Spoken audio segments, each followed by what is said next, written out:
Hello everyone, welcome to enlighten brains. हम कर रहे हैं यूनिट नंबर 2 ओपनिंग। आज की इस वीडियो में हम इसका सेकंड पार्ट करेंगे।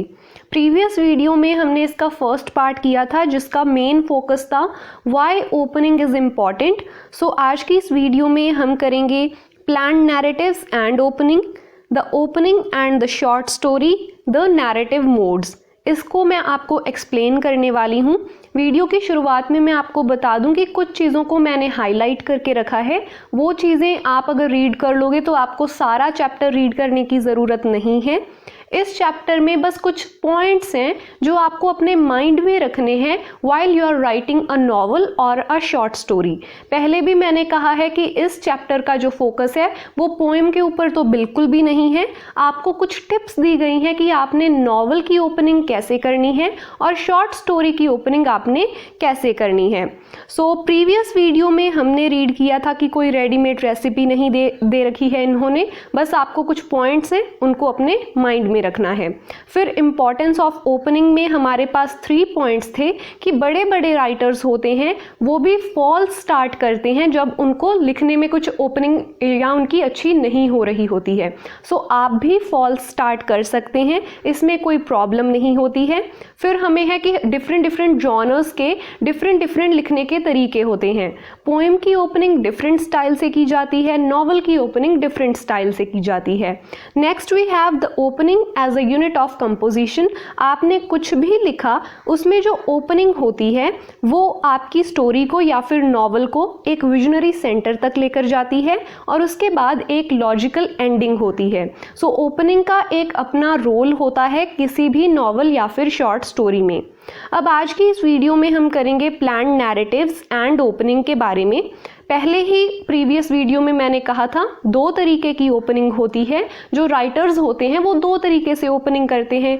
कुछ राइटर्स प्रॉपर प्री प्लान्ड करते हैं, उन्होंने अपनी आउटलाइन को प्रिपेयर करके रखा होता है, उस हिसाब से वो अपनी ओपनिंग करते हैं। बट कुछ राइटर्स जो होते हैं वो इन रूट मतलब इम्प्रोवाइज करते हैं, बस उन्होंने लिखना शुरू किया और उन्होंने अपनी ओपनिंग कर दी। सो यहाँ पर सिर्फ एग्जाम्पल दी गई है, वही बात को कहा गया है थोड़ा सा बड़ा करके कि हेनरी जेम्स नाम के जो राइटर थे वो सारा का सारा प्री प्लान करते थे, अपनी ओपनिंग को पहले से डिज़ाइन करके रखते थे। बट जो मॉडर्न टाइम के जो नॉवेलिस्ट हैं जैसे सॉल बेलो, ये क्या है, ये भी पहले ऐसे करते थे बट बाद में इन्होंने इम्प्रोवाइज्ड ओपनिंग करना शुरू किया। फिर यहाँ पर हमें एग्जाम्पल दी गई है कि dangling man seize the day, the victim, ये जो नॉवल है अर्लियर नॉवल थे सॉल बेलो के, इन्होंने जो ओपनिंग इन नॉवेल्स में की वो प्री प्लान्ड ओपनिंग थी। बट बाद में the adventures of Augie March, Henderson the rain king and Herzog नाम के जो हर्ज़जॉग, ये थोड़ा विजिबल नहीं है तो मुझे दिखाई नहीं दिया। सो ये तरह के जो नॉवल इन्होंने लिखे, इन नॉवेल्स में इन्होंने ओपनिंग जो थी अपनी इम्प्रोवाइज्ड की। अब यहाँ पर सीखने वाला मेन पॉइंट क्या है? The point we are trying to make is that the opening as a unit of composition may not be fully planned. ऐसा नहीं हो सकता कि आपकी जो ओपनिंग है वो फुली प्लान्ड ही हो। कुछ राइटर्स प्लान्ड करते हैं और कुछ राइटर्स जो होते हैं वो इन रूट अपना कुछ भी चेंज कर लेते हैं और इम्प्रोवाइज्ड ओपनिंग करते हैं। सो अगर हम नॉवल की बात करें पर्टिकुलरली तो वहाँ पर आपका जो ओपनिंग है वो फुल्ली प्लान्ड नहीं हो सकता, उसमें बहुत सारे चेंजेस बाद तक हो सकते हैं। सो ये एक मेन पॉइंट है कि जब हम नॉवल की ओपनिंग करते हैं बेशक आप प्रीवियसली उसको प्लान कर सकते हैं बट ऐसा नहीं है कि वो फुल्ली प्लान्ड जैसा आपने प्लान किया वैसा ही चले, उसमें बाद भी जो इम्प्रोवाइज है वो किया जा सकता है। Next we have the opening in the novel. अब जो नॉवल की ओपनिंग होती है वो कैसी होती है, इसमें सिर्फ यही एक पॉइंट है नॉवल वाले में, उसके बाद सारा का सारा फोकस शॉर्ट स्टोरी के ऊपर दिया हुआ है। It hardly matters how the first sentence और इवन द फर्स्ट पैराग्राफ और पैराग्राफ्स बिगिन इन नॉवल। सो आपका फर्स्ट सेंटेंस है वो इतना मैटर नहीं करता क्योंकि नॉवल जो होता है ना वो बहुत लेंथी होता है, उसका ओवरऑल क्या इफेक्ट पड़ा रीडर के ऊपर ये ज़्यादा इम्पॉर्टेंस रखता है। रीडर जो होता है इतना लेंथी नॉवल रीड करेगा, मान लीजिए उसके 20,000 वर्ड थे तो उसे तो याद ही नहीं रहेगा कि फर्स्ट सेंटेंस पर्टिकुलर क्या था या फिर फर्स्ट पैराग्राफ क्या था, बस उसका ओवरऑल इफेक्ट अच्छा होना चाहिए। नॉवल में हमारे लिए ये इम्पॉर्टेंट होता है। सो इस यूनिट में इन्होंने पहले ही कहा है कि हमारा शॉर्टर फिक्शन के ऊपर ज़्यादा फोकस रहेगा, बट आपको नॉवल के बारे में हम बता देते हैं कि हार्डली मैटर करती है नॉवल की ओपनिंग, क्योंकि नॉवल बहुत लेंथी होता है, इसलिए उसका ओवरऑल इफेक्ट जो है वो ज़्यादा इम्पॉर्टेंस रखता है। अब इसमें आपको जेन ऑस्टिन्स का pride and prejudice novel read करने के लिए कहा गया है। आप इसको सेपरेटली रीड कर सकते हैं। Next we have the opening paragraph और paragraphs. A good opening may set the tone away as in Saul Bellows Henderson The Rain King। अब ये भी एक नॉवल है जिसको सॉल बेलो ने लिखा था। इसमें हेंडरसन नाम का एक व्यक्ति होता है जिसकी उम्र 55 इयर्स की होती है, काफ़ी रिच होता है, उसके पास सब कुछ होता है, बट फिर भी वो रेस्टलेस एंड अनफुलफिल्ड फील करता है। इसलिए वो क्या करता है, वो अफ्रीका चला जाता है। मैं आपको थोड़ा प्लॉट बता रही हूँ, नॉवल पूरा मैंने भी रीड नहीं किया है, बस थोड़ा सा प्लॉट जितना मैंने रीड किया वो मैं आपको बता रही हूँ। सो वो अफ्रीका चला जाता है, वहाँ जाकर एक गाइड को हायर करता है, एक नेटिव गाइड को। वो गाइड उसे विलेज में लेकर जाता है। उसके बाद वो विलेज में कोई ब्लंडर करता है, फिर वो वहाँ से जाकर किसी और विलेज में चला जाता है, और उस विलेज में क्योंकि वो बहुत ही इम्पल्सिव होता है हेंडरसन, सो वो एक ना गॉडेस बनाई होती है, उन्होंने गॉड का एक स्टैचू बनाया होता है, उसको हिला देता है। जैसे ही वो ऐसा करता है उसे रेन किंग बना देते हैं। उसके बाद वहाँ के ओरिजिनल किंग के साथ उसकी काफ़ी दोस्ती हो जाती है, फिर वो फिलोसफिकल बातें करते हैं, एंड फिर जो ओरिजिनल किंग होता है उसकी डेथ हो जाती है लॉयन की वजह से। वो लॉयन को मारने जाता है, बट इन रिटर्न लॉयन ही उस ओरिजिनल किंग को मार देता है। इस वजह से फिर वहाँ के जो लोग होते हैं वो कहते हैं कि अब हेंडरसन जो होगा वो हमारा नया किंग होगा, बट हेंडरसन को तो किंग नहीं बनना होता है, इसलिए वो वहाँ से भाग आता है। सो ये इसका प्लॉट था जो मैंने विकिपीडिया पे जाकर रीड किया था। अगर आप फुल नॉवल रीड करना चाहते हैं आप कर सकते हैं। सो यहाँ पर इस नॉवल को बताने का रीज़न क्या है, इसकी ओपनिंग। अब ओपनिंग में क्या कहा गया है, What made me take this trip to Africa? There is no quick explanation.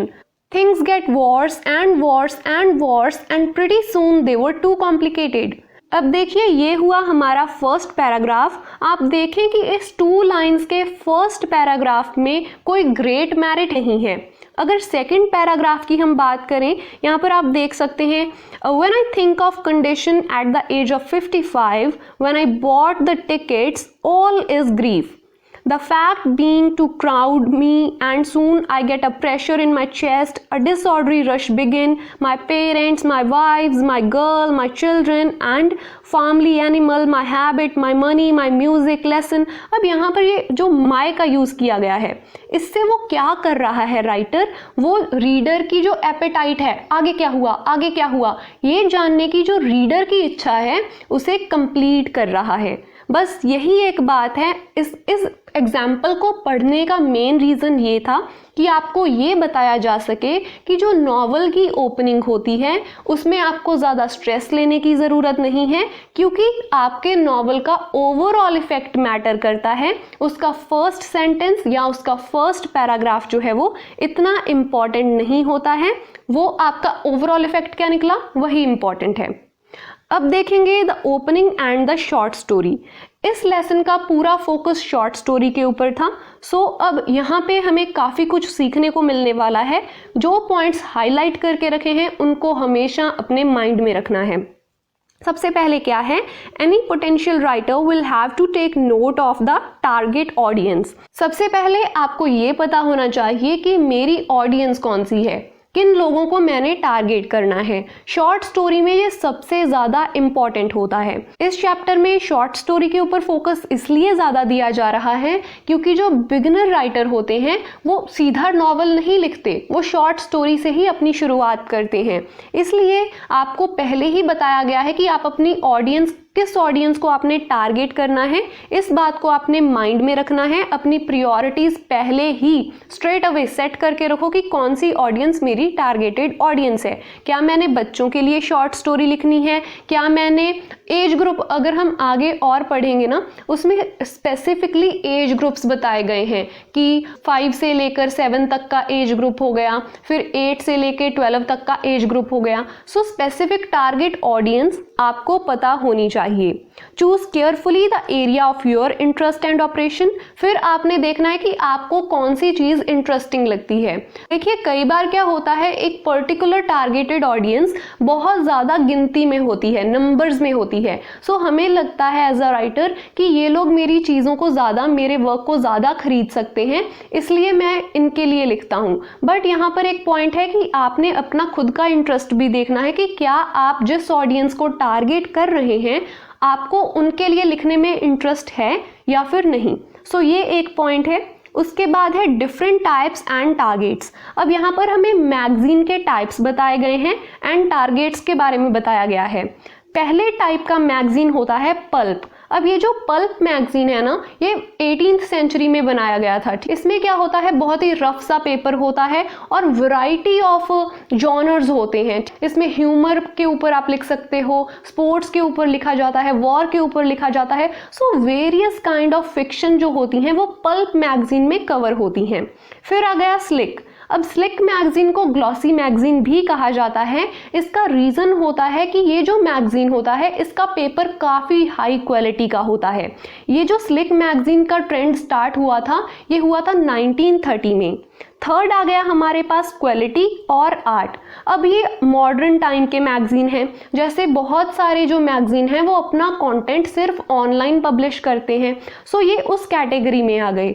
हमें पता चल गया कि हम किस मैगजीन के लिए लिख रहे हैं, पल्प मैगजीन के लिए, स्लिक के लिए या फिर क्वालिटी और आर्ट के लिए। सी में हम दोनों को रखेंगे, प्रिंट को भी और ऑनलाइन मटेरियल को भी। फिर उसके बाद ऑडियंस का टारगेट बताया गया है कि आप किसके लिए लिख रहे हैं। लो ब्रो ऑडियंस वो ऑडियंस होती है जो ज़्यादा इंटेलेक्चुअल बातें ना समझती है ना करती है, उनका पर्पस होता है इंटरटेनमेंट। मिडल ब्रो ऑडियंस वो होती है जिसको इंटेलेक्चुअल बातों में इंटरेस्ट भी होता है और वो समझते भी हैं और इंटरटेनमेंट भी उन्हें चाहिए। हाई ब्रो ऑडियंस वो ऑडियंस होती है जो बहुत ही इंटेलेक्चुअल चीज़ों को रीड करती है। अब आपको दोनों चीज़ें पता चल गई, types of magazine and target audience. आपने किसके लिए लिखना है और किस मैगजीन के लिए लिखना है ये आपको पता होना चाहिए। फिर मोस्ट इम्पॉर्टेंट मुझे इस चैप्टर में पर्सनली लगा वो थे जनरल हिंट्स एंड सजेशंस। इसमें आपको कहा गया है कि जब भी आप शॉर्ट स्टोरी लिखते हैं आप अपना टाइटल पहले से फाइनलाइज करें तो ये बेटर होता है, क्योंकि फिर आपकी इमेजिनेशन इधर उधर नहीं जाती है, आप अपने टॉपिक के साथ स्टिक कर जाते हो। सो बेटर है अगर आप शॉर्ट स्टोरी लिख रहे हैं तो अपने टाइटल को पहले फाइनलाइज कीजिए। फिर इन्होंने हमें कुछ एग्जाम्पल्स दी हैं, जैसे Miss Brill by Katherine Mansfield. अब इसमें जो कैरेक्टर है उसका नाम था मिस ब्रिल। सो कैथरीन ने क्या किया, उसी को अपनी स्टोरी का नाम दे दिया। सो आप भी ऐसा कर सकते हैं। अगर आपकी स्टोरी किसी कैरेक्टर के अराउंड घूम रही है, उस पर्टिकुलर कैरेक्टर का नाम आप यूज कर सकते हैं as a title of your story. इसके अलावा आप अपनी स्टोरी का जो थीम है उसे भी यूज कर सकते हैं एज अ टाइटल, जैसे the waiting room, the station, ऐसे टाइटल भी आप दे सकते हैं। या फिर आप किसी गवर्निंग सिंबल को एज अ टाइटल यूज कर सकते हैं, जैसे the rocking horse winner by D.H. Lawrence. So आप ऐसे गवर्निंग सिंबल्स को भी यूज कर सकते हैं। Decide the question of the focus in your proposed short story. आप ये देखो कि आपकी शॉर्ट स्टोरी में फोकस किस चीज़ के ऊपर है। It is primarily study of character. क्या आपकी शॉर्ट स्टोरी कैरेक्टर की स्टडी है, इंसिडेंट और सिचुएशन है उसमें, मूड और एटमॉस्फेयर है। उसके बाद आप ये देख सकते हो कि क्या आपकी स्टोरी थ्रिलर है, मर्डर मिस्ट्री है, सुपरनैचुरल है जैसे गोस्ट स्टोरीज होती हैं, ह्यूमरस है, फैंटेसी है। आपकी स्टोरी क्या है, उसके अकॉर्डिंग भी आप अपना टाइटल जो है वो डिसाइड कर सकते हो। The opening of your tale will naturally be determined by the type of fiction you plan to write. अब आपकी जो ओपनिंग है वो खुद ब खुद डिटरमाइंड हो जाएगी बाय द टाइप, आप किस टाइप की चीज़ लिख रहे हो उससे। Never give the game away in the opening itself. अब इन्होंने स्पेसिफिकली कहा है कि अपनी ओपनिंग में ही अपनी स्टोरी के बारे में ज़्यादा रिवील ना करें। कई बार हम ओपनिंग को इंटरेस्टिंग बनाने के चक्कर में जो मेन पॉइंट होता है वो स्टार्टिंग में रिवील कर देते हैं। सो आपने इसका ध्यान रखना है कि आपकी ओपनिंग लोगों को इंटरेस्टिंग तो लगे बट उसमें बहुत कुछ रिवील ना हो जाए। Avoid a show of artiness as far as possible. अब आपने अपनी ओपनिंग में ये भी नहीं दिखाना कि आप कितने बड़े आर्टिस्ट हो, आपको कितना कुछ आता है। सो ऐसी चीज़ों को भी आपने अवॉइड करना है। A flamboyant but forced opening even when attractive will not do in the end. अब इन्होंने कहा है कि आप ओपनिंग अगर अट्रैक्टिव बनाने की कोशिश करते हो, फ्लैम्बॉयंट होता है अट्रैक्टिव बनाने की कोशिश करना, अगर वो फोर्स्ड है, अपनी आर्ट को दिखाकर अगर आप फोर्सफुली ओपनिंग करने की कोशिश कर रहे हो, एट द एंड आपकी ओपनिंग उतना अच्छा रिजल्ट नहीं देगी। उसके बाद हमारे पास कुछ एग्जाम्पल्स हैं, जिसमें से एक एग्जाम्पल जिसके साथ आप फेमिलियर होंगे, राजा राव की फेमस स्टोरी है the cow of the barricade. ये हमने एटमॉस्फेयर वाले चैप्टर में भी की थी आई गेस, शॉर्ट स्टोरी वाली प्लेलिस्ट में जाकर आप उसे देख सकते हैं। इसमें क्या है, जो काऊ है उसको स्टेप बाय स्टेप बिल्ड किया गया है। अब मैं आपको रीड करके सुनाती हूँ। They called her Gauri for she came every Tuesday evening before sunset to stand and nibble at the hair of the master. And the master touched her and kissed her, and he said, "How are you, Gauri?" And Gauri simply bent her legs and drew back her tongue, and shaking her head, ambled around and disappeared among the bushes. Thus, the central character of story, the divine cow, is built up step by step. अब ऐसे करके जो काऊ है उसको step by step build किया गया है। उसके बाद एक और सजेशन हमें दिया गया है कि आपकी जो ओपनिंग होती है वो बहुत ज़्यादा लंबी नहीं होनी चाहिए और वो ऐसी भी नहीं होनी चाहिए कि वो बाहर ही अलग ही लटक रही हो, जैसे एक बैलून लटक रहा होता है। सो आपकी ओपनिंग ऐसी नहीं होनी चाहिए कि वो सेपरेटली हैंग कर रही है। उसके बाद हमें ये कहा गया है कि पुरानी सिमिलीज का यूज़ ना करें, जो कन्वेंशनल इडियम्स, पुरानी इडियम्स हैं उसका यूज़ अवॉइड करें। अगर आप इन चीज़ों का यूज़ करना चाहते हैं तो वो आप अपने फुल में कर सकते हैं, मतलब ओपनिंग में इन चीज़ों का यूज़ ना करें। अपनी जो आपकी स्टोरी है या नॉवल है उसके सेंटर में आप इन चीज़ों का यूज़ कर सकते हैं। फिर उसके बाद आपका पर्सनल स्टाइल होना चाहिए। तो ये कुछ पॉइंट्स थे हमारे पास। अब उसके बाद आ गया हमारे पास द नैरेटिव मोड्स। अब नैरेटिव क्या होता है, आप किसी भी स्टोरी या नॉवल को आप किस तरीके से लोगों को सुना रहे हैं या उनको रीड करवा रहे हैं, बेसिकली उसको हम बोल देते हैं नैरेटिव मोड। अब आपका नैरेटिव डिस्क्रिप्शन में हो सकता है, रिपोर्ट में हो सकता है, आप स्पीच के स्टाइल में लिख सकते हैं, या फिर आप एज अ ऑथर किसी चीज़ के ऊपर कॉमेंट करते हुए अपनी स्टोरी को आगे बढ़ा सकते हैं।